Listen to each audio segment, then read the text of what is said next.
Alors juste un commentaire, je ne suis pas tout à fait à la même place que vous. Tout simplement parce que je suis plus sur le côté. Mais bon, vous voyez la façon dont je procède déjà.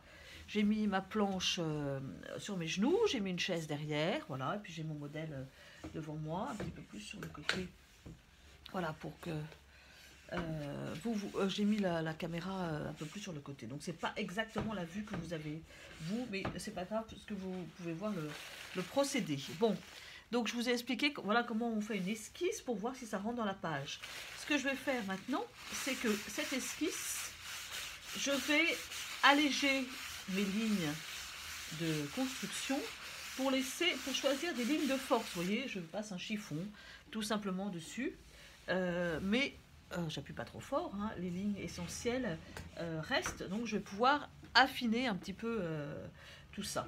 Alors, on va peut-être déjà travailler le visage et revoir avec un œil neuf, c'est-à-dire que je ne suis pas gênée par les premières lignes que j'ai mises, je peux corriger assez facilement parce que voilà, j'ai posé, mais j'ai posé assez rapidement. Ce qui est intéressant pour nous là, c'est qu'on apprend un peu, on n'est pas pressé, donc un travail de patience pour faire les choses tranquillement. Souvent, le dessin, on néglige parce que ça va assez long. Et du coup, ben, c'est ce qu'on n'a pas la patience et on laisse ça tomber. Donc là, on a un peu de temps. Juste un détail, j'ai taillé mon fusain, vous voyez, bien pointu avec un cutter pour pouvoir faire des choses un peu plus fines. Voilà, on va essayer de regarder où sont les yeux. J'avais vu tout à l'heure que j'avais un œil qui était placé, vous voyez, à la ligne médiane. Alors, je m'aperçois que le second œil est un peu plus bas. Vous voyez, je ne suis pas gênée du tout par mes lignes de construction parce que je les ai effacées. Donc ça m'aide à, vous voyez, regarder avec un œil neuf tout en ayant une trame en dessous. Si je vais laisser mes lignes trop fortes, eh ben j'aurais été gênée parce que c'était un peu trop noir.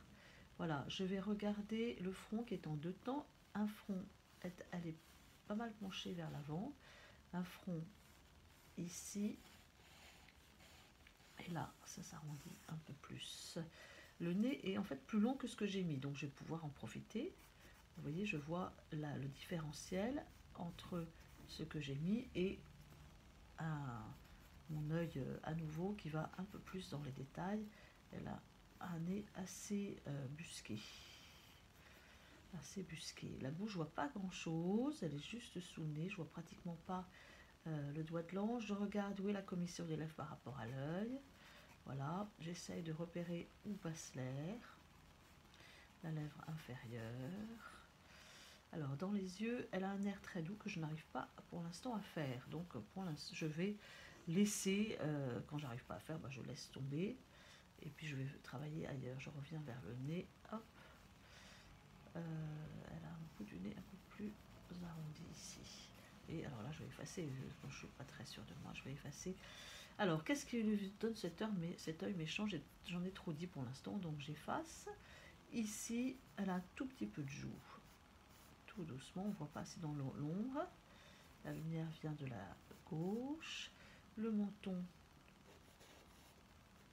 Voilà, et on voit un tout petit peu le dessous du menton. Voilà, alors pourquoi est-ce que je n'arrive pas à faire cet œil? Je pense que il n'est pas tout à fait à la bonne place. Ici j'ai un œil un peu plus bas, il est peut-être un petit peu plus haut par rapport au nez. Le fusain a cet avantage, c'est qu'il permet de corriger très facilement. Voilà, je pense que je ne suis pas trop mal ici. Et il y a une petite ombre très très légère sous le menton et de ce côté-là. Vous voyez, je vais un tout petit peu foncer. Je fonce aussi sous la bouche, je ne la vois pas en fait, je cherche parce que je ne la vois pas, parce qu'elle est dans l'ombre. Ici, dans l'œil aussi, j'ai un petit angle foncé. Voilà, je vais regarder à nouveau. Alors, ici, je ne sais pas si c'est... Ah, elle a des barrettes, elle a des pinces dans les cheveux. Je me demandais ce que c'était que ça. Parce que ici, je voyais quelque chose de foncé, de clair. Voilà. Hop, ici, on va avoir le peigne.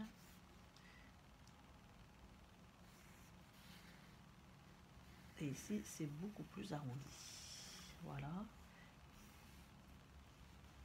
Je efface même avec mon doigt.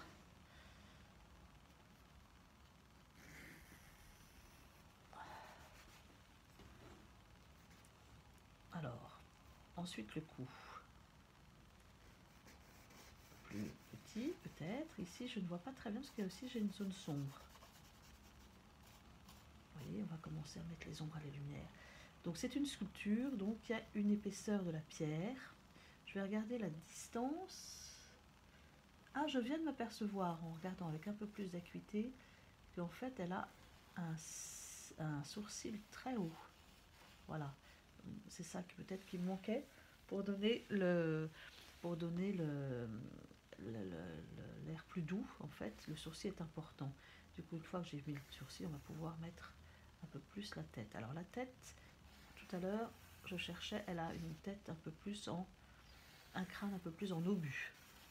Voilà.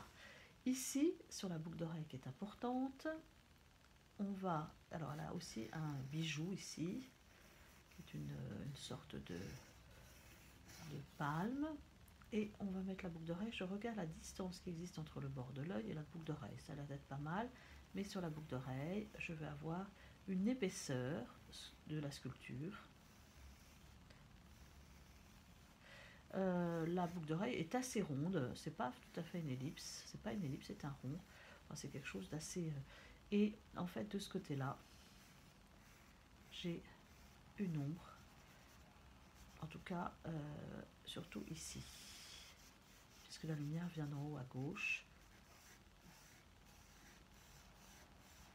Voilà, et ici c'est un morceau de la boucle d'oreille. Voilà, alors je m'aperçois que par rapport à la boucle d'oreille, ici on a une ombre. Le crâne, je vois pas tout à fait le bout du crâne, il y a des choses que je lis pas, donc ici c'est ombré.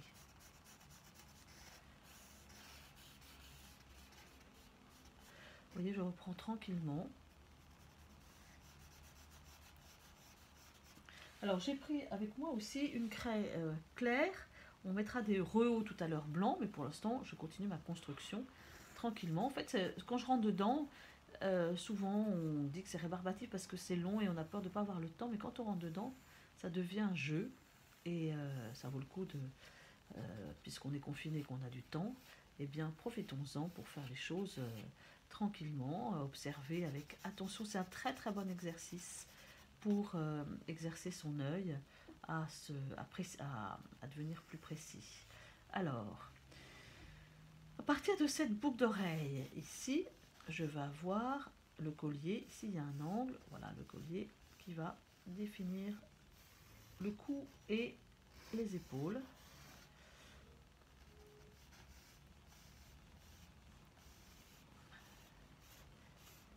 Alors, je regarde ici, on a une espèce de bijou avec un rond qui définit le plexus, qui n'est pas... Alors, je regarde où est-ce qu'il est par rapport à l'œil. Il se situe sur le bord de l'œil. Donc, on va le déplacer un tout petit peu par là, voilà. Et on va regarder où le sein se situe par rapport à la boucle d'oreille et par rapport à la palme. Alors, la palme aussi, elle prend l'ombre du côté opposé à la lumière. Voilà, donc on va poser le sein. Je vais appuyer surtout sur le côté sombre. Côté clair, il va se définir tout seul. On va pouvoir terminer visuellement. Vous voyez, on n'a pas besoin de le... On va le foncer à partir du moment où je vais installer une ombre.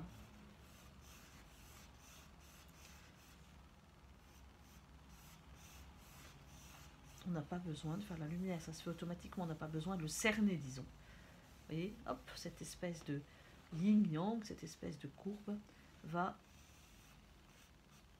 m'ouvrir la lumière. Alors ici, ce qui est intéressant, c'est que le collier, il va prendre un peu l'ombre aussi, et il va redevenir lumière en dessous, avec un axe.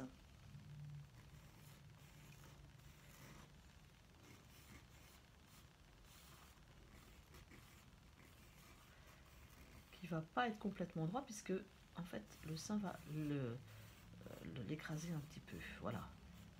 Et là, le deuxième sein va être donné, lui, par l'ombre du collier. J'ai l'impression qu'il y a une perle au bout. Donc le collier se déforme un peu. La seule chose, c'est que là, il est peut-être un tout petit peu plus rond. Alors, ce qui est difficile, c'est à faire, ce sont les courbes. Parce que les courbes, il faut penser, Ingres nous dit, je vous l'ai dit plusieurs fois à l'atelier, quand tu penses à une courbe, pense aux droites qui la sous-tendent. J'aurais pu travailler avec des segments de droite. Quand j'ai construit pas mal avec des segments de droite. La courbe est plus difficile à faire. Alors, ce qui est intéressant dans cette statue-là, c'est que vraiment, c'est que des courbes et des contre-courbes. Donc, mais en fait, on pense, vous voyez, on a fait une courbe, une contre-courbe, mais c'est intéressant vraiment de penser, hein, si vous avez des difficultés avec la courbe, de penser à la droite qui la sous-tend, c'est-à-dire des segments de droite. On pourra faire un sein comme ça, et puis ensuite on va installer la courbe dedans. C'est-à-dire qu'il y aura des endroits, des sommets de courbe. Voilà. Bon, je vais continuer mon petit bonhomme de chemin.